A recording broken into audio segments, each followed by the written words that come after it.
성경 말씀 보겠습니다. 성경 말씀 로마서 마지막 장인 16장입니다.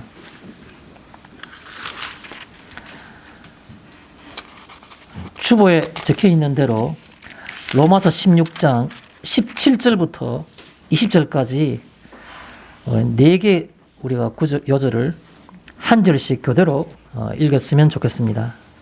제가 먼저 17절을 봉독해 올리겠습니다.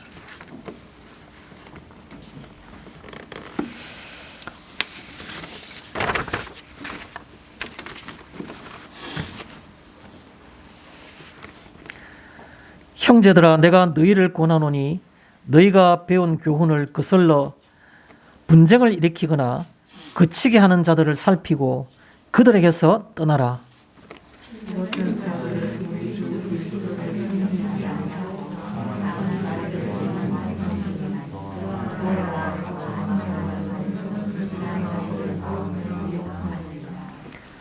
너희의 순종함이 모든 사람에게 들리는지라. 그러므로 내가 너희로 말미암아 기뻐하노니 너희가 선한데 지혜롭고 악한데 미련하기를 원하노라.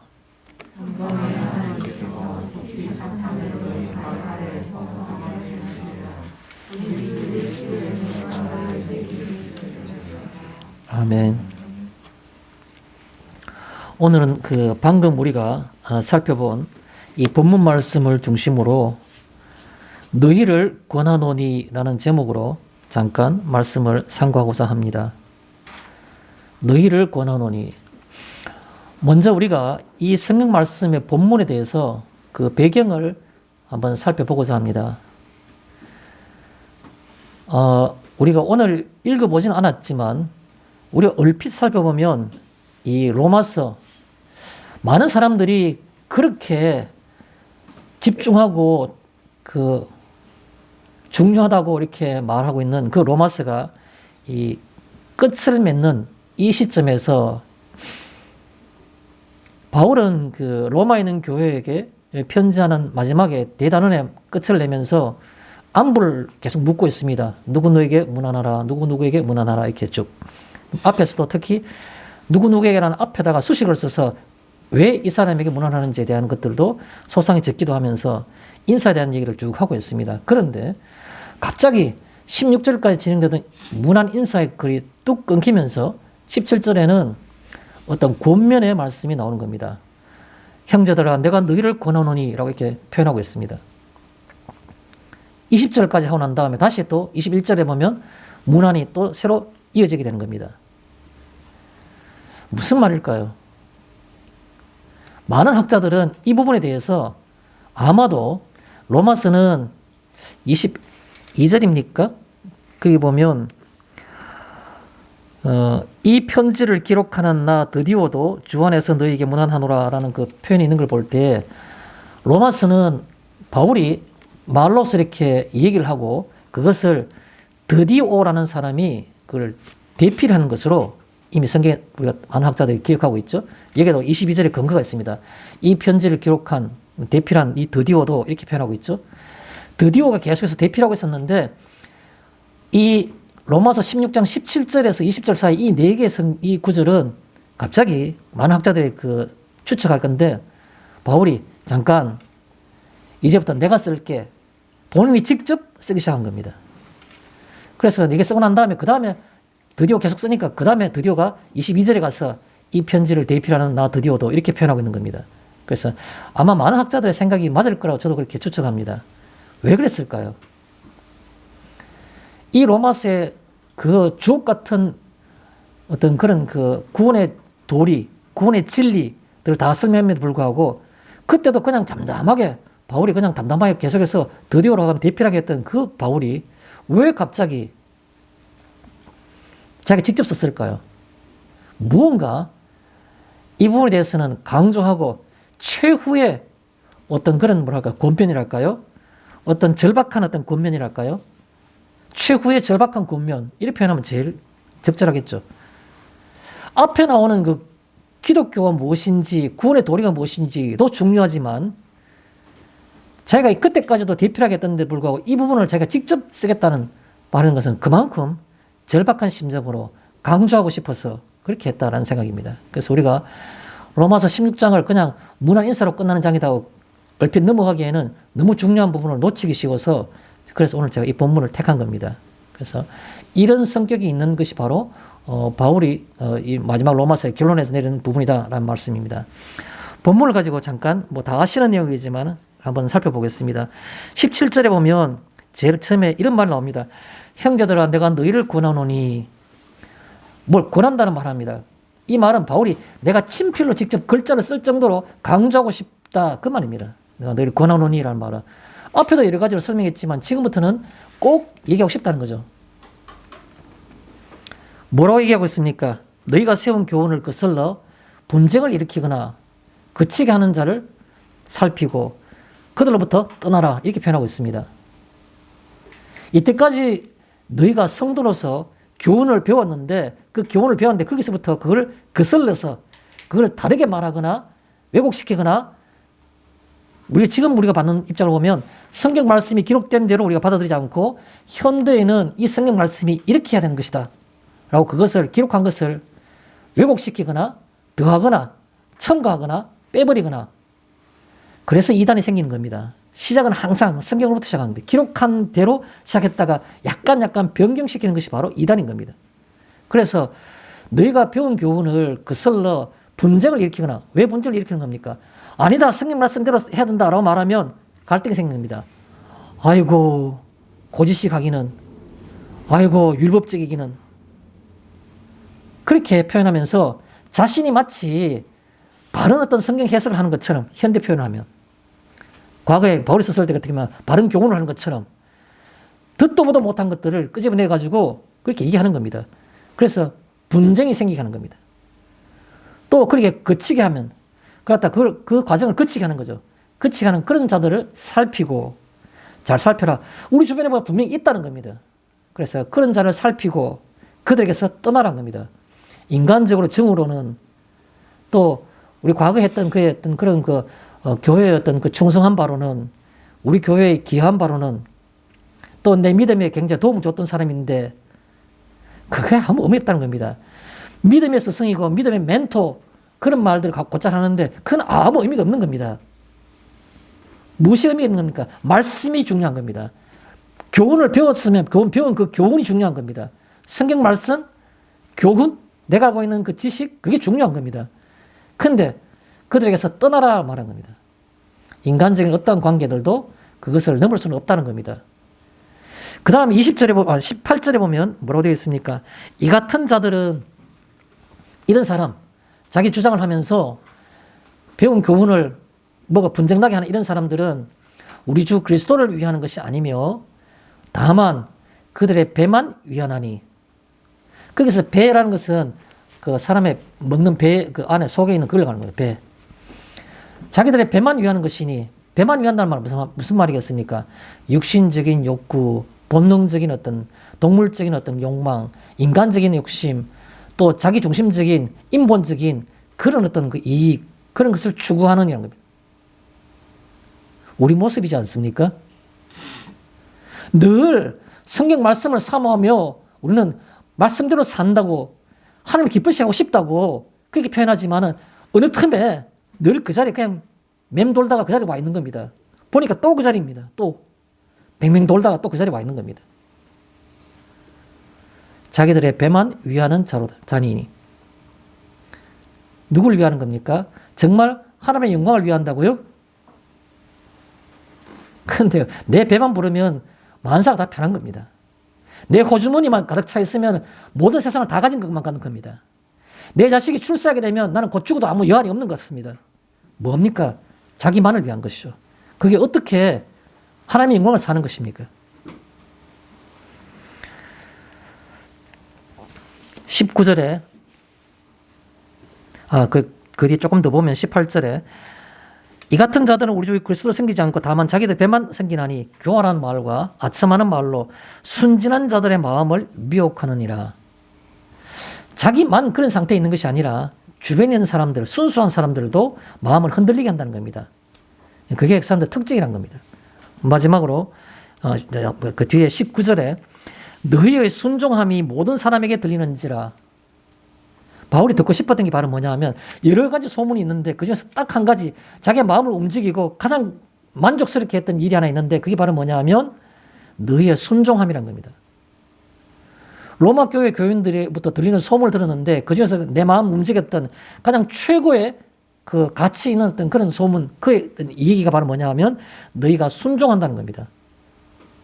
순종한다는 말, 뭘 순종한다는 거겠습니까? 물론 당연히 주님께서 이 땅에 3년 동안 계시면서 하신 말씀들에 온전히 따라가는 것을 우리가 순종함이라 말합니다. 그래서 주님 말씀을 따라감 혹은 주님을 섬김. 여러분, 그 말씀을 따라간다는 말은 다른 말은 무슨 말이겠습니까? 그를 섬기는 겁니다. 그 앞에서 뭘 우리가 합장하면서 막 어떤 그런 뭐 공덕을 빌고 어떤 행위를 통해서 뭐 천별하고 천번절을 하고 그렇게 하면 그걸 섬기는 겁니까? 아니요. 그를 섬긴다는 말은 무슨 말인가 하면 그의 말씀을 따라 살아가는 것이 섬기는 겁니다. 그렇지 않습니까? 어떻게 그를 섬깁니까? 섬긴다는 말은 그의 말이 옳다고 여기고 그 말씀대로 살아가는 겁니다. 그걸 가리켜서 우리는 섬긴다, 순종한다라고 말하는 겁니다. 그래서 여기에 너희의 섬김이 모든 사람에게 들리는지라 라고 말하는 것은 너희가 예수를 그리스도로 알고 그의 말씀을 따라 사는 것이 내게 들린지라 이렇게 표현할 수 있는 겁니다.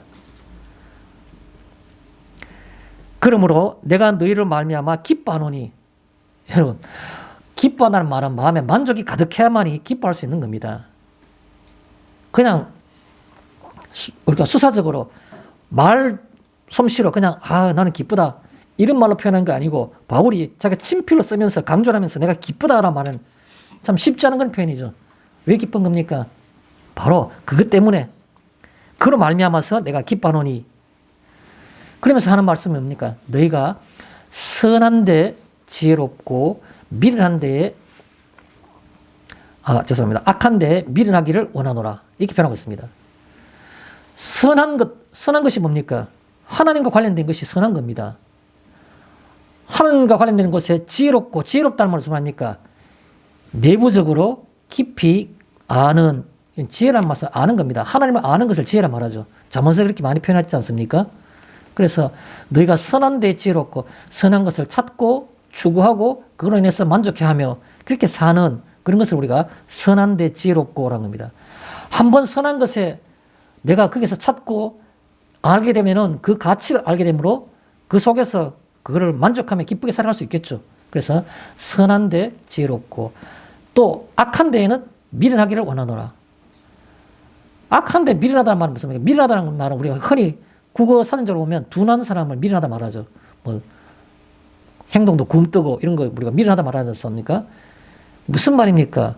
그것에 별로 관심이 없고 그것에 민감하지 않다는 말이 된 겁니다. 또 다른 말로 표현하면 악한데 내가 미련하고라는 말은 그들과 함께 섞이지 않고 혼합되지 않고 그런 말로 표현할 수 있는 겁니다. 그렇게 살아가는 것이죠.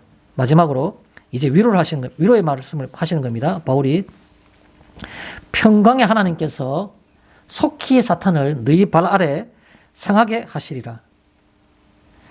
너희가 이 땅을 살아가는데 어떻게 쉽게 살아갈 수 있느냐? 나는 그거 너무 잘한다는 겁니다.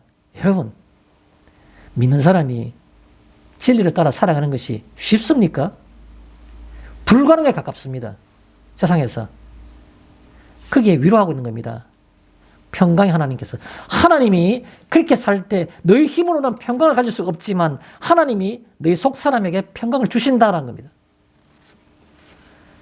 그래서 그 평강을 주시기 위해서 속히 빠른 시간 안에 너희 어려움을 없애기 위해서 사탄을 너희 발 아래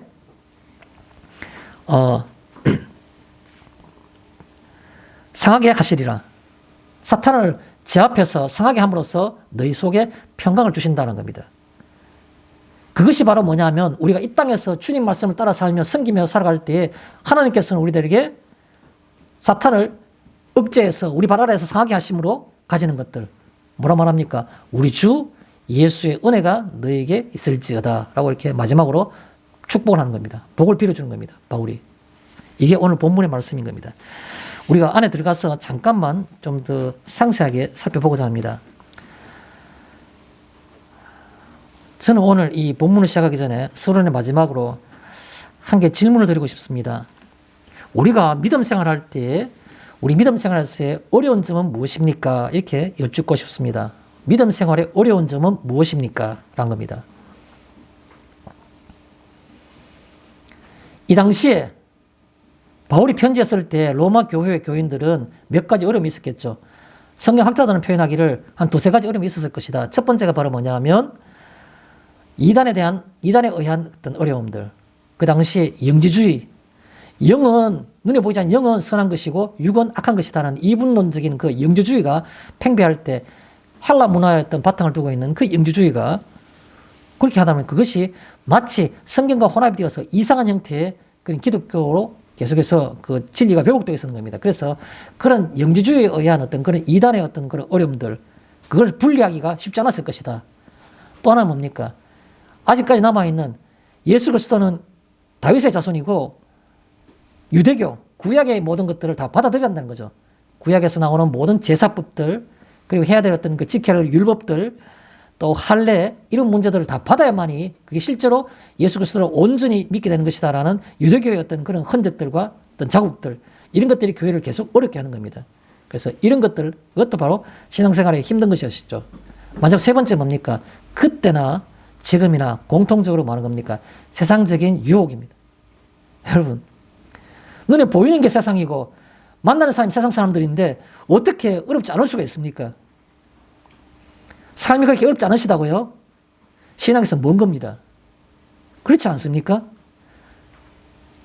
수도는 다 들어가야 됩니까? 아니요. 마음의 수도원을 가져야 되는 겁니다. 그래야만이 내가 그날에 믿음을 보겠냐 할 때 그 믿음이 되는 겁니다.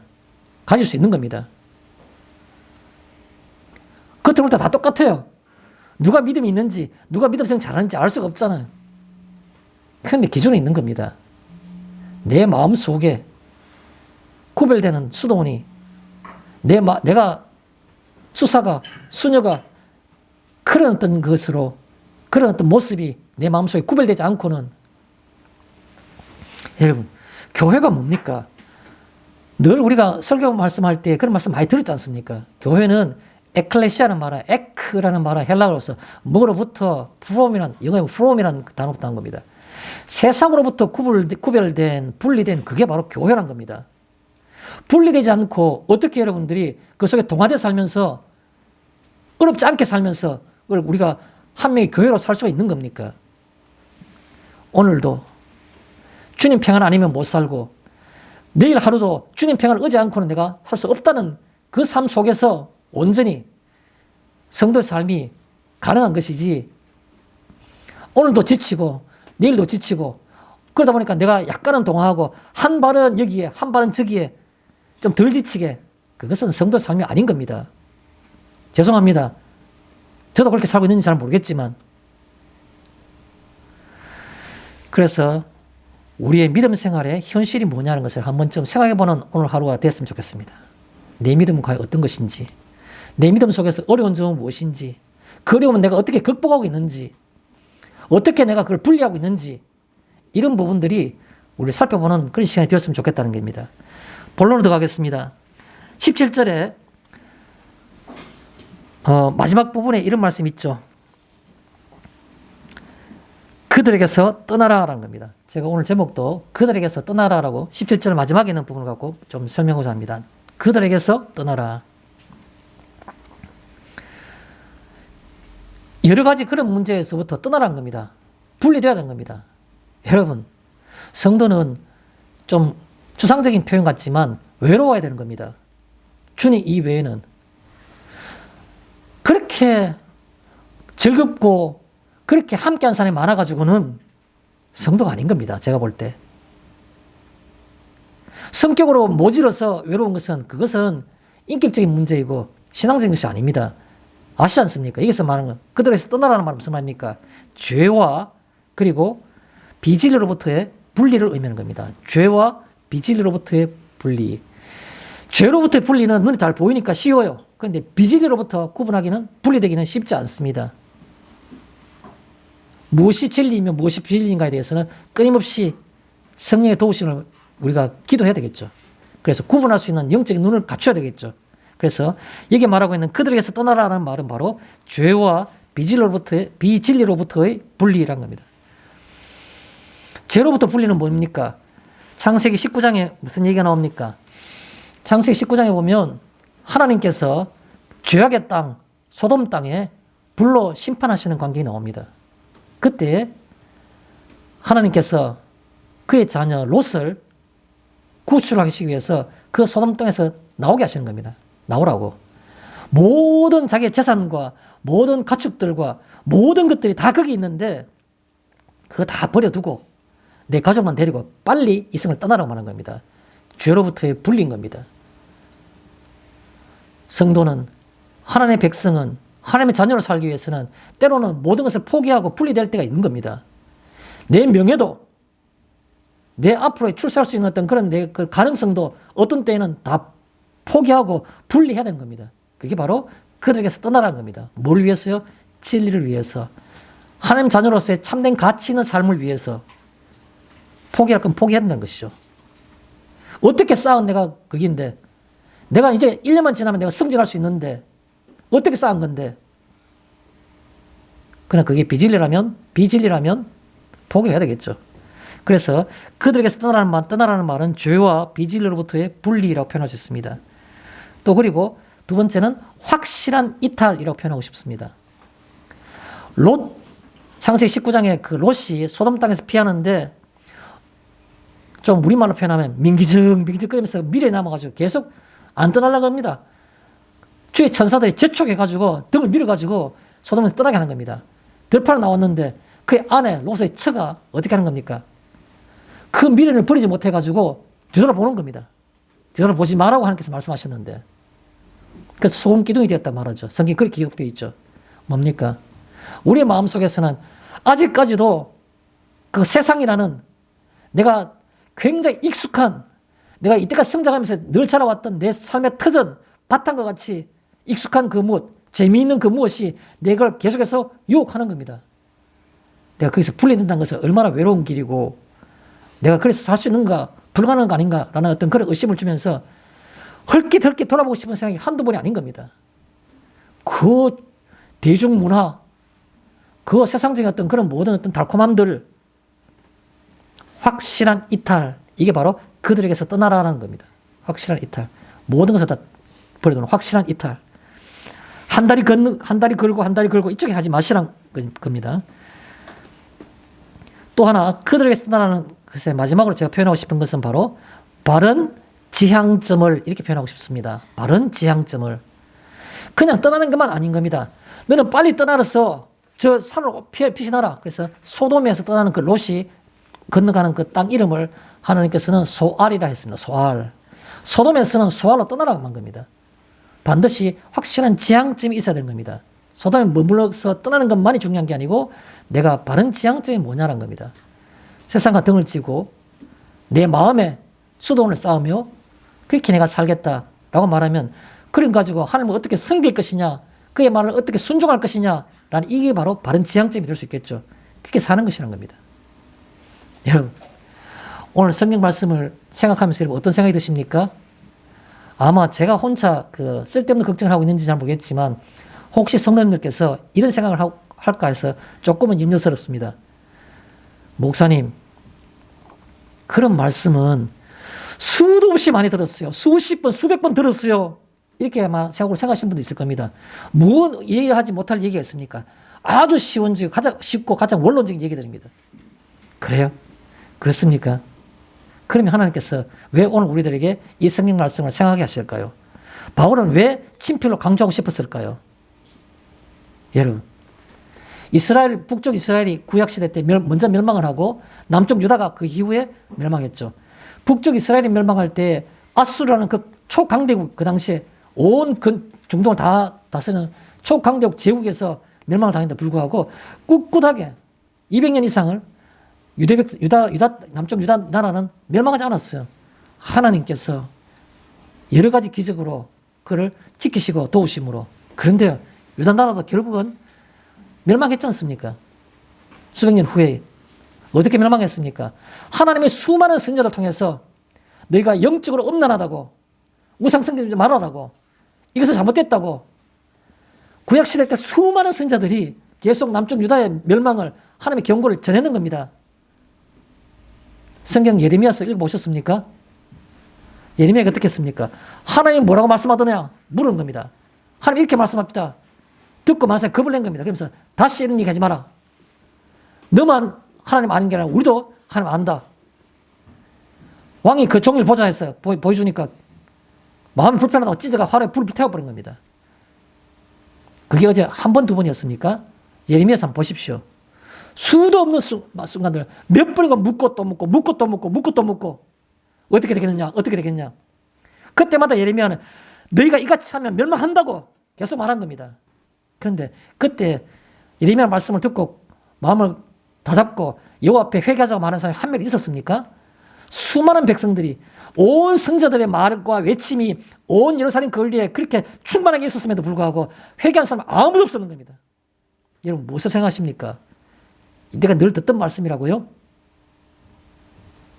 여러분 유다 백성입니까?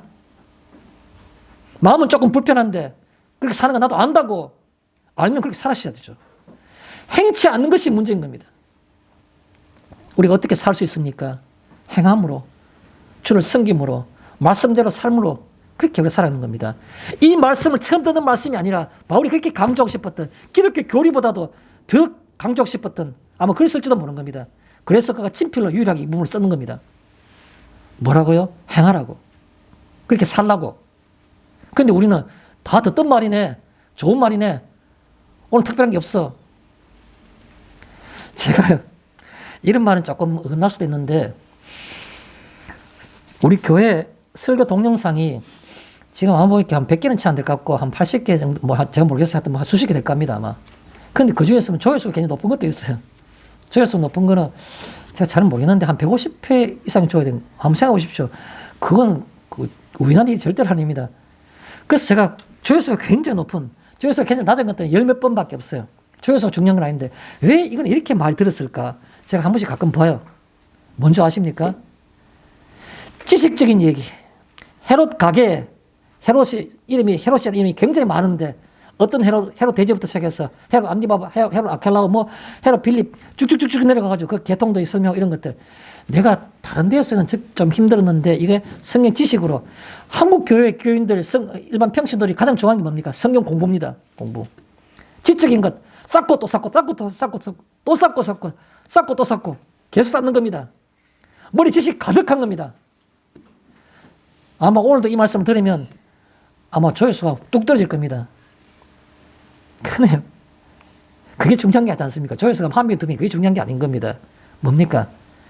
누군가는 이 말씀을 해야 되는 겁니다. 뭘 하시는 겁니까? 성경이 뭘 기록했냐? 내가 듣기 싫어도 내가 다 알고 있는 내용이라도 성경이 뭘 말하고 있나 그걸 말하는 게 우리 예배인 겁니다. 말씀을 나누는 것입니다. 저는 우리 교회가 제가 이 교회에 속했기 때문에 그렇습니다.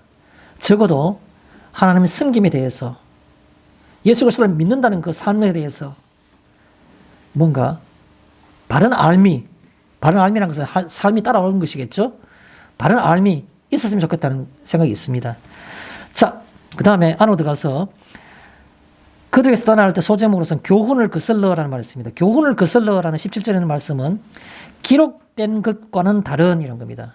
우리가 기준은 성경 말씀인 겁니다. 성경이 가는 곳에 우리도 가고 성경이 서는 곳에 우리도 서는 것이 바른 믿음인 겁니다. 내 의미로 내 어떤 자기적으로 내 어떤 그런 해석으로 성경을 해석하지 않았으면 좋겠습니다. 좋겠습니다가 아니라 그래서는 안 되는 겁니다.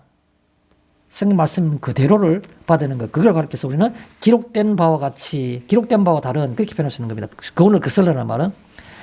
또 교훈을 거슬러라는 말은 무슨 말입니까? 추가적인 무엇으로. 이단은 항상 그렇지 않습니까? 뭘 추가적인 걸 더 하려고 그래요. 추가적인 무엇으로. 또 다른 방법으로도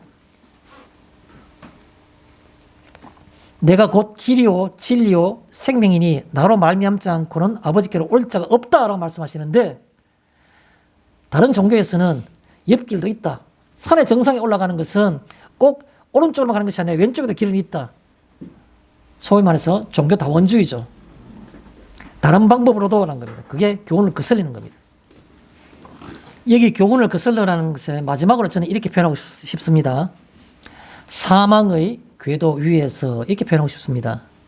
여러분, 열차는 열차 바퀴 두 개의 어떤 그 철길 위를 계속 굴러가는 겁니다. 우리는 그 두 개 철길을 우리가 궤도라 말하죠. 열차는 절대로 그 궤도에서 벗어날 수 없는 겁니다. 그런데요, 우리가 아무 생각 없이 밥 먹고 자고 교회 오고 밥 먹고 자고 교회 오고 찬송 부르고 기도하고 예배 마치고 계속 그리 가는 것은 사망의 궤도 위에서 계속 흘러가는 겁니다. 사망의 궤도 위에서 뭐가 되는 겁니까? 그리스도 예수가 내 마음에 없고 내 삶 가운데 바른 알미 없다면 그것은 사망의 궤도 위에 그냥 있는 겁니다. 그걸 어떻게 신앙생활을 말씀하십니까? 아닌 겁니다. 2층 교회 산에 올라가 보면 온 도시가 빨간 십자가로 도배를 해놨는데 무슨 교회가 더 필요하겠습니까? 공회입니다. 교회 공회. 죄송합니다. 이런 말을 표현할 때 그냥 단어만 표현하면 제가 해서는 안 되는 말들 한다고 볼 수 있는데 무슨 뜻인지 아마 성도님들 이해하실 겁니다. 왜 또 교회를 세워야 되는가라는 거죠. 여기 바른 알미, 여기 생명이 그 사망의 궤도에서 벗어난 그 말 하고 싶은 겁니다.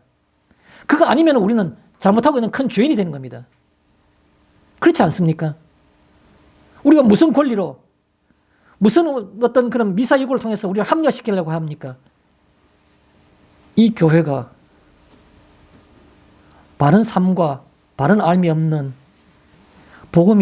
바른 복음이 없는 교회 같으면 그것은 우리는 크게 잘못하고 있는 겁니다.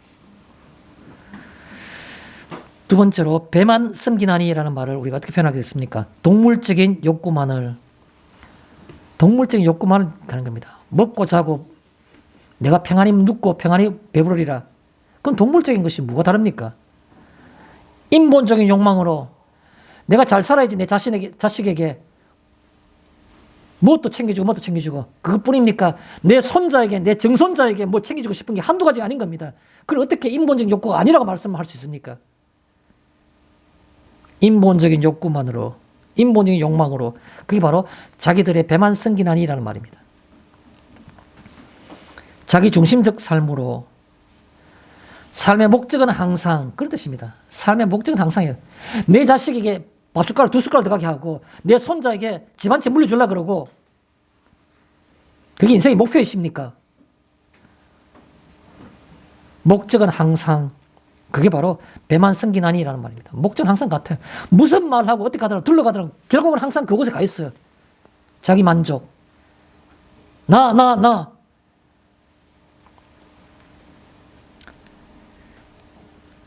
두 번째입니다.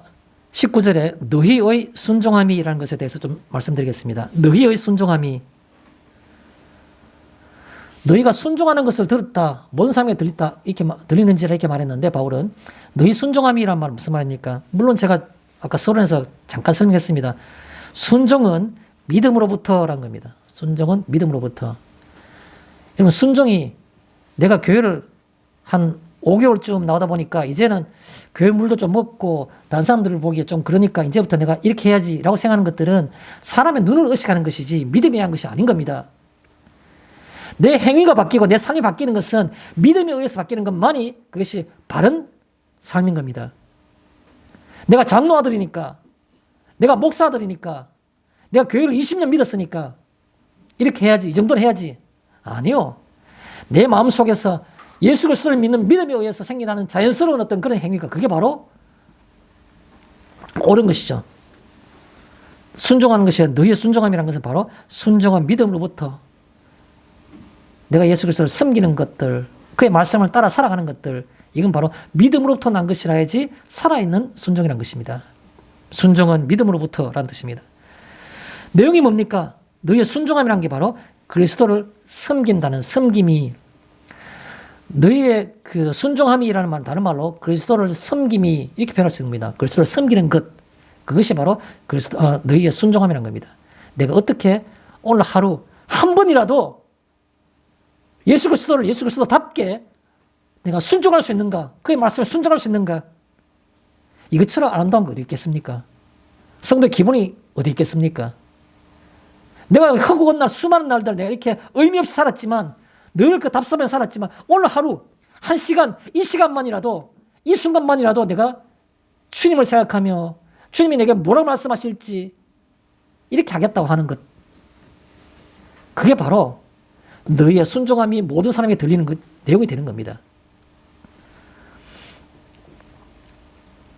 그 다음에 너희의 순종함이란 말은 무슨 말입니까? 또 이렇게 표현할 수 있는 것이 마지막으로 인생의 가치가 이렇게 표현하고 있습니다. 뭐 다른 표현하면 인생의 가치라고 표현할 수도 있고 인간의 가치가 이렇게 표현할 수도 있는 겁니다. 인간으로 존재한다고요? 동물과 다르다고요? 원숭이가 아니라고요? 무슨 차이가 있습니까? 하나님을 아는 것이 중요한 겁니다. 하나님을 아는 것. 안다는 게 뭡니까? 안다는 건, 진정으로 안다는 것은 자연스러운 삶이 따라가는 겁니다. 어떻게 자연스럽게 바르게 안다는 것이 알면서도 안 따라갈 수 있습니까? 하나님이 천지 창조주이시라고요? 그런데 그렇게 만만하십니까? 예수님이 목숨을 버리고 우리 죽으셨다고요? 그렇게 그게 가볍고 쉽습니까? 어떻게 그걸 바르게 안다고 생각하십니까? 안다는 것은 바로 바른 삶이 따라오는 것이죠. 그래서 우리가 그런 삶을 살 때 인간의 가치가 그 속에 있는 겁니다. 인간의 가치가, 존재하는 가치가 거기 있는 겁니다. 자, 소제목으로 너희 모든 사람에게 들렸다 하지만 모든 사람에게, 다른 사람들이 내 삶을 보면서 그렇게 느껴줘야 되는 겁니다. 타인이 그렇게 느끼는, 이 말입니다. 모든 사람에게라는 말은 타인이 그렇게 느끼는, 또 다른 말로 누구에게도 동일하게 가족에게 하는 것과 이웃에게 하는 것들, 힘없는 자에게, 내가 보상을 기대할 수 없는 자에게 하는 것들도 똑같이 내 가족이 하는 것과 똑같이 그렇게 하는 겁니다. 그것을 가르쳐서 모든 사람에게라는 겁니다. 생명을 전하는 이라는 뜻입니다. 모든 사람에게. 금요일 아침에 제가 성경 늘 읽는 순서에 따라 가지고 다니엘서를 읽게 됐습니다. 다니엘서. 이건 저한테 해당되는 것이 아니라 물론 저도 포함되겠지만 여러분에게 해드리고 싶은 말씀입니다. 다니엘서 12장 3절을 읽었습니다. 순서에 따라서 그날 보시니 뭐라고 되어 있습니까? 다니엘 3장에 많은 사람을 옳은 대로 돌아오게 하는 자는 별과 같이 영원토록 빛나리라. 그런 말씀이 있습니다. 뭐 위로를 받는다기보다는 하나님께서 계속해서 추진시키는 것들에 대해서 기뻐하시는구나, 이런 생각을 했습니다. 여러분 성도님들, 우리가 하고 있는 일이 뭡니까? 교회를 세우는 거라고요? 그게 그렇게 쉽습니까? 영혼을 구원하는 구령의 방주가 되는 것이 쉬운 일입니까? 우리가 거기에 자격이 있는 사람입니까? 끊임없이 우리를 돌아보고 주여 먼저 믿는 사람으로서 섬기는 것이 무엇인가를 보여드려야 하는 것이 우리에게 큰 그것이 해야 될 의무인 겁니다. 무한히 가치 있는 일이지만 우리에게도 무한히 어떤 의무들이 우리에게 주어지는 것들입니다. 그러나 그 가치가 뭡니까? 많은 사람을 옳은 대로 돌아오게 하는 그 일입니다. 그게 바로 모든 사람에게라는 말은 생명을 전하는, 다니엘서 12장 3절에 있는 말씀 같은 것들을 기억해 주셨으면 좋겠습니다. 그 다음에 바울이 내가 기뻐하노니라고 표현하고 있습니다. 19절에 바울이 기뻐한다는 말은 무슨 말입니까? 가장 큰 가치로 인해서.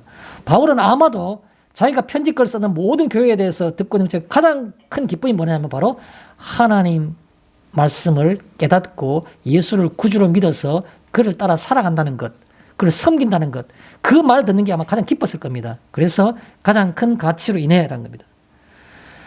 또 내가 기뻐하노니란 말은 우리가 조금만 생각해 보겠습니다. 바울이 기뻐한다는 말은 무슨 말입니까? 자신과 같음을, 그 생각일 겁니다. 자신이 평생 이렇게 살아가는데 마지막 날은 뭡니까? 내가 달려갈 길 다 달려갔다 이렇게 말했지 않습니까?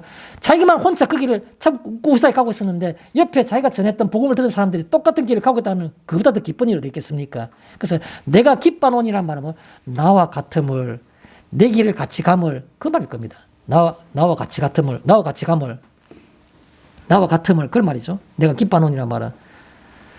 마지막으로 내가 기뻐하노니란 말은 왜 기뻐하겠습니까? 하나님을 생각해 보니 그 뜻입니다. 하나님이 어떤 생각이실까? 하나님의 인간적인 표현으로 어떤 감정을 가지실까? 하나님이 그냥 흐뭇하셨어. 여러분, 저는 가끔씩 그런 생각을 하는 겁니다. 여러분들이 삶을 살아갈 때 힘들고 외로울 때 하늘을 보십시오.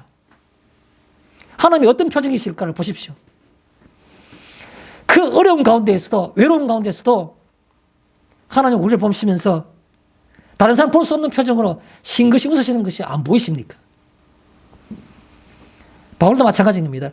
너희가 섬기는 것이 모든 사람이 들렸는지라 내가 기뻐하노니 왜 기뻐하겠습니까? 하나님을 생각해 보니 그 뜻입니다. 하나님을 생각해 보니 하나님이 기뻐하실 것 같아요. 그냥 싱긋이 인간적인 표현 방법을 미소를 지으실 것 같아요. 그것이 눈에 보이니까 내가 기뻐하노니라 말하는 겁니다. 자신이 기쁘고 슬픈 건 의미가 없는 겁니다. 하나님을 생각해 보니까 기뻐하실 것 같아서 그래서 내가 기뻐한다 그 말이겠죠. 내가 기뻐하노니라는 말은. 세 번째입니다. 19절에 지혜로움과 미련함에 대해서 말씀드리겠습니다. 여러분 지혜로움이란 것은 우리가 잠언서에 여러 번 나옵니다. 하나님을 아는 것이 지혜요 명철이다 이런 말들이 잠언서에 굉장히 많이 나오죠. 그래서 지혜로움이라는 것은 하나님을 아는 것입니다. 미련함이라는 것은 하나님을 모르는 것이죠. 호세아서 여러분 잘 알지 않습니까? 호세아서 6장 3절입니까? 그게 보면은 그러면 우리가 여호와를 알자 힘써 여호와를 알자 그렇게 나오지 않습니까? 여호와를 아는 것이 하나님 아는 것이 중요한 겁니다. 그 호세아서 6장 3절은 우리 잘 아는 그 요절이고 호세아서 6장 6절에 보면 이런 말씀입니다. 내가 인애를 원하고 인애라는 것은 사람 사랑하는 것이죠. 사람을 진정하게 사랑하는 것. 인애를 원하고 제사를 원치 아니하며 번제는 제사 지내는 한 방법이죠. 번제 한 종류를 상징적으로 표현한 겁니다. 제사나 번제나 뭐 같은 우리가 상징으로 표현하면 되겠죠. 번제보다는 하나님을 아는 것을 원하노라. 하나님께서 선지자를 통해서 그런 말씀하신 겁니다. 내게 제사 지내는 거 예배 드리는 거 하지 말라는 겁니다. 하지 말라는 게 아니고 그것보다 더 중요한 게 있다는 겁니다. 나 그걸 원치 않는다고. 원하는 게 뭡니까? 하나님 아는 것을 원하노라라고 말씀하신 겁니다. 하나님 나 알잖아요. 성경을 잘 알잖아요. 여기 성경을 치고 하나님 모르는 사람이 있습니까? 진정으로 아느냐. 바른 암이 있느냐. 바른 암. 그게 중요한 겁니다. 바른 암. 하나님을 아는 것을 원하노라. 하나님께서는 선지자를 통해서 그걸 말씀하신 겁니다. 자, 그래서 작은 소정으로 보면 선한데 지혜롭고라는 말은 19절에 선한 것 지혜롭고라는 말은 어렵지 않습니다. 제가 그냥 표현해 보겠습니다. 선한 것을 찾고 추구하며 그 뜻입니다. 선한 것을 찾고 추구하는 겁니다. 맛있는 거, 유명한 식당 찾는 열정은 있는데 내 마음이 갈급해서 하나님 찾는 것이 있습니까? 그걸 묻고 싶은 겁니다. 어디 가면 최고로 맛있는 가성비 좋은 음식이 있다더라. 그거는 가보고 싶어요. 그런데 사슴이 신임을 찾는 것처럼 갈급한 심령으로 하나님 찾는 것, 그걸 우리가 뭐라 말하는 겁니까? 선한데 지혜롭고라는 겁니다. 선한데 지혜롭고. 육신적인 어떤 그런 유명한 식당 가는 것은 그렇게 가고 싶은데 그게 선한 겁니까? 미련한 것이죠. 선한데 지혜롭고라는 것은 선한 것을 찾고 추구하며 그런 뜻입니다. 다른 말로 또 선한데 지혜롭고, 선하다는 말은 하나님 이외엔 대상이 없는 겁니다. 그러다 보니까 하나님을 적극적으로 섬기며라는 뜻입니다. 하나님을 적극적으로 섬기며, 선한 걸 찾는다는 말은 그의 말씀을 따라 살고 그대로 그를 향해 가는 것이니까 하나님을 섬기는 것 이외에는 선한 것이 없는 겁니다. 마지막으로 악한데 미련하고라는 말씀은 악한 것에 섞이지 않고라는 뜻입니다. 악한 것에 섞이지 않고. 무리 속에 포함되어 있으면 그보다 마음이 편할 데가 없어요. 푹 파묻혀 있으면 내가 드러나지 않고 발견되지 않으니까 마음이 편하게 살 수 있어요. 같이 흘러가면 되니까. 얼마나 편해요. 강물이 하루 흘러갈 때 떠내려가는 건 편해요. 왜요? 떠 있으면 되니까. 내 노력이 하나도 없이 그냥 하루 계속 떠내려갈 수 있어요. 편하잖아요. 섞이면 편한 겁니다. 섞여 있으면. 여기에 악한데 미련하고란 말은 악한 것에 섞이지 않고 악한 것과는 분리되고 그 뜻입니다. 분리되면 드러나잖아요. 니 혼자 왜 그래? 잘난 척하기는. 이것 봐라. 니 그것 봐라. 여러분, 사탄이란 왜 20절에 나오지 않습니까? 사탄이 뭐 하는 자입니까? 사탄은 하나님 앞에서 우리를 기소하는 자입니다. 기소자. 얘 하는 꼴 보십시오. 얘 혼자 있을 때 하는 꼴 보십시오. 그거 계속해서 하나님 앞에 참수하는 겁니다. 이게 무슨 생명 얻은 자이고 이게 무슨 성도이냐고. 참수하는 자, 고발하는 자, 그게 바로 사탄인 겁니다. 그런데요, 그거 섞이지 않고 밖에 나와 있다는 자체가 얼마나 힘들고 참수되기 쉽습니까? 그럼에도 불구하고요. 다른 것에 관심을 두지 않는 그 뜻입니다. 악한 것에 미련하고라는 말은 다른 것에 관심을 두지 않는 이라는 뜻입니다. 말씀을 정리하겠습니다. 제가 말씀을 증거한 도중에 그런 말씀 드렸죠.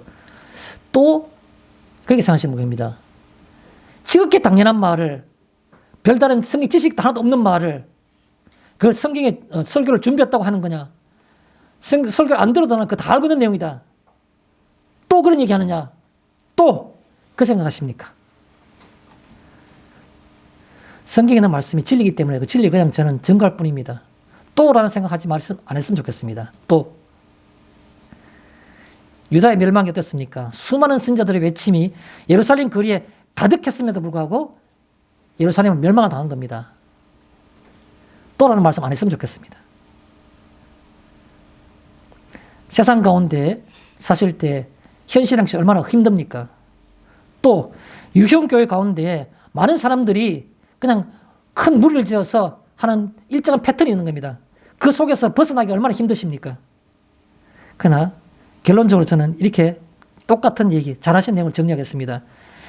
예수 그리스도를 섬기는 순종함만이 하나님을 기쁘시게 하는 순전한 지혜로움이심을 아시면 좋겠습니다. 이런 바른 알미 이번 한 주와 그리고 여러분의 일생에 가득하시기를 축원합니다. 마치겠습니다.